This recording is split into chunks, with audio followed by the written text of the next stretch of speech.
Well, Joe, what a game! But before we go into the details of that, I've got to ask you, what was going through your mind when them penalties are coming at you?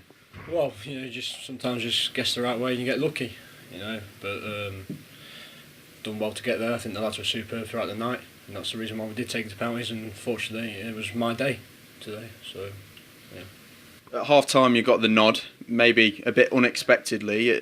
As a keeper, did it kind of take you a while to get your head around it, or were you just raring to go? I think as a keeper, like if you're on the bench, you've always got to be prepared to come on. I think obviously Frenchie was slightly injured, so been warming up for quite a bit, and then when you get your chance, you got to take it. So hopefully, a few more games coming my way. 3 penalty saves in a row. I mean, it's unheard of. Have you been practising them? No, I think as I said earlier, it's just guessing the right way. I think once I went left twice, I thought the lad would go right, and obviously the lad's done me on the 4th one, but it was just fortunate again to save 3 in a row. So just looking back on the game, it was one of them that was kind of give and go all the time. As soon as Derby looked like they were edging it, Man United came back into the test. It was slightly weird, wasn't it? It was. I think when they went down to 10 men after I got sent off, I think obviously they sat back and we started to dominate the game. But before that, I think they had a few chances. So the sending off was quite fortunate for us. But again, the lads dug deep. Put everything into it, worked hard, and that's what's got us a result tonight. Towards the end, in extra time, you really threw the bodies forward. Man United were defending for their lives, and it very easily could have been a few goals to Derby, but it didn't quite fall your way, did it? No, I think that's football. At times, it doesn't fall your way. I think the other day we could have scored a few more in that extra time, especially when down to 9. We put Fuzi up there. We were trying to score goals, but again, it just didn't work for us.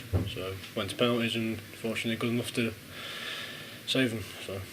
A lot of big tackles, a lot of yellow cards thrown around, a man sent off. It just shows how much it means to both sets of players in terms of the FA Youth Cup, doesn't it? I think the FA Youth Cup's a fantastic competition, but the lads again, they're up for it. Probably from the weekend, a good win at the weekend's Man City. So coming into this game, everyone was fired up. We know what Man United was about. We lost them previous in the season, so I think it's a bit of revenge for that. And the lads were superb. The tackles, and you're going to get bookings in games like this because it means so much to players. 11 games unbeaten now. Obviously, Derby are on quite some run at the moment. You beat Manchester City on the Saturday. So, I mean, what's the secret behind the 18 success this year? I think what Bogue said in the week's just working hard. I think the lads have been superb day in, day out of training, and that's credit to them. The extras they're putting in, that's proof tonight. The extra work that you do can pay off. Just a short trip now to Norwich in January. Are you looking forward to that test? I think we'll be looking forward to it. Obviously, they beat Barnsley, a good side, played them last year. They gave us some challenges, so hopefully we'll be prepared for that and raring to go.